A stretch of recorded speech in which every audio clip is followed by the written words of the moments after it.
Diogenes lived in a barrel, physically, like I'm talking seriously, not in poverty, but instead as his own philosophy.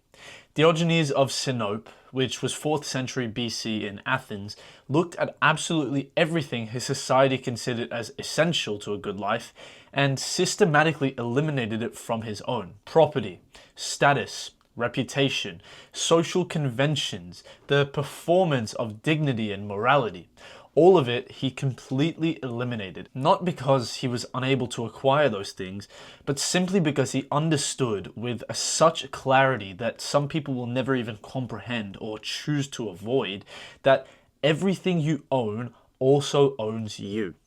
The barrel was not the symbol of his failure. Instead, it was the most deliberate act of freedom in the history of Western philosophy. And yet I barely hear anybody ever mention the name Diogenes. Alexander the Great visited him once in that barrel. The most powerful man in the world at the time, the conqueror of nations, stood before a man lying in a barrel and offered him absolutely anything that he'd ever desired.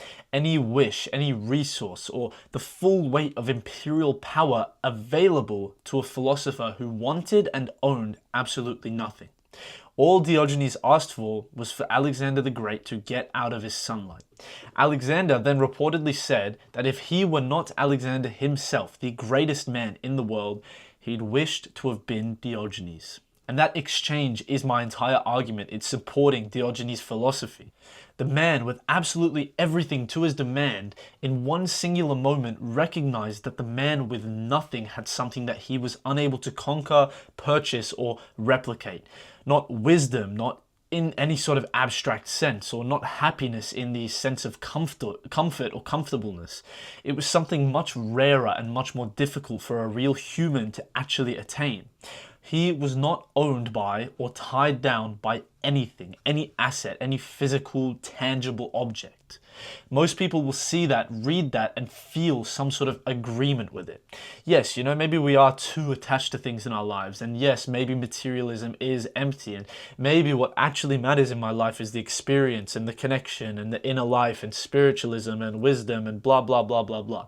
They will nod at the idea and agree with the idea and then return to the apartment that they're anxious about affording and the car that they have 20-month or 2-year or fucking 3-year payment plans set on, and the wardrobe that's 3 times larger than it will ever necessarily be, and the digital life that they have curated to project a version of themselves that they have decided is the only correct one to show to everyone else.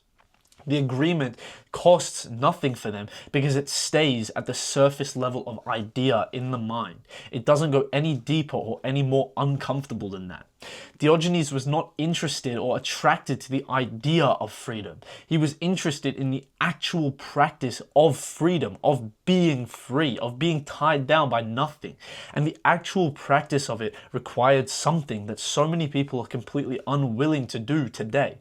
Identify every single thing that has a claim on your behavior, your decisions, and your sense of self, and ask yourself honestly and genuinely for one time, does it own you or do you own it? And don't lie to yourself with the answer. That is the prerequisite to the first step of becoming free.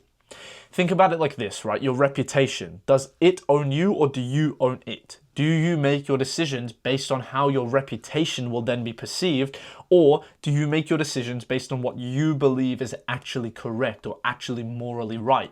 Think about your possessions, your physical possessions. Do they own you? Do you work hours that you resent to maintain a standard of living that was supposed to make you happy, but instead has actually become a fixed cost that you are unable to escape? You are physically incapable of escaping. Think about your social identity. Does it own you? Notice how the common question between these three is, does it own you? Is there a version of yourself that actually exists only in the presence of other people, which is curated and, performed and maintained and put together in a sense that with a significant cost against yourself, and it only is put up and performed in front of other people simply because you need to uphold that social identity. And eventually, if you answer yes to that, think about that whether or not that identity has gradually become indistinguishable from the self you actually are. And if it has, or if any of those three questions resonate with you and you can actually answer yes to those, then you really need to sit down and think about Diogenes' philosophy. He himself, Diogenes, he walked through a marketplace within broad daylight with just a lamp, just an oil lamp, claiming to be looking for a singular honest man. And in his entire lifetime of doing so, he never found one. He never found a singular honest man that he would have considered free, such as himself. The Cynics, which was the philosophical school which Diogenes belonged to and also essentially embodied in his entire life, believed that virtue was the only good, the only thing that a person needed. Not wealth, not status, not pleasure, not any sort of material happiness, not social approval, none of those things that we've mentioned. It was solely virtue, and virtue is the thing that required complete independence from everything that could have been used to control you. The person who needs money can be bought off. The person who needs approval can be manipulated, and the person who requires comfort can be threatened with the removal of that comfort. The person who needs nothing is untouchable. Think about it like this, right? Anything in your life that you have identified as a necessity, you can have that put against you to do whatever they want you to do. And that does not mean that this is asceticism for its own sake. It is not the performance of poverty as a spiritual achievement. Again, it's not being manipulative or performative. It's just a precise or a more underlying, a more clarified understanding of how captivity works based on the things that you think you own. You yourself as a person cannot and are not free cannot be free because no one has ever actually put you in chains. You are only free to the degree that nothing has a claim on you that you yourself would compromise to protect. Diogenes was not a prescription. Just reading or understanding his philosophy doesn't make you free. It's not like I'm arguing for living inside of a barrel or rejecting absolutely everything you own. It cannot just be applied to your life and then eventually your life will become happiness. No, what it is a provocation. It is a question that his life forces on anyone else who reads his philosophy or sits with it actually seriously for once. What are you maintaining on a day-to-day basis that it itself is maintaining you in reality? Not rhetorically. This is a genuine question that I want you to answer. I mean specifically, I want you to sit down and journal and comprehend this question with such a depth that you have been lacking in your life recently, that you've been living day to day and you've been cruising through life. I want you to sit down and understand this question and genuinely answering it.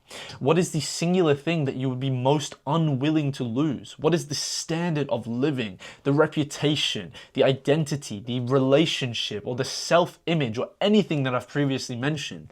Whatever of those, which one of those would be the most detrimental for you if it was put against you as some sort of consequence or some sort of threat?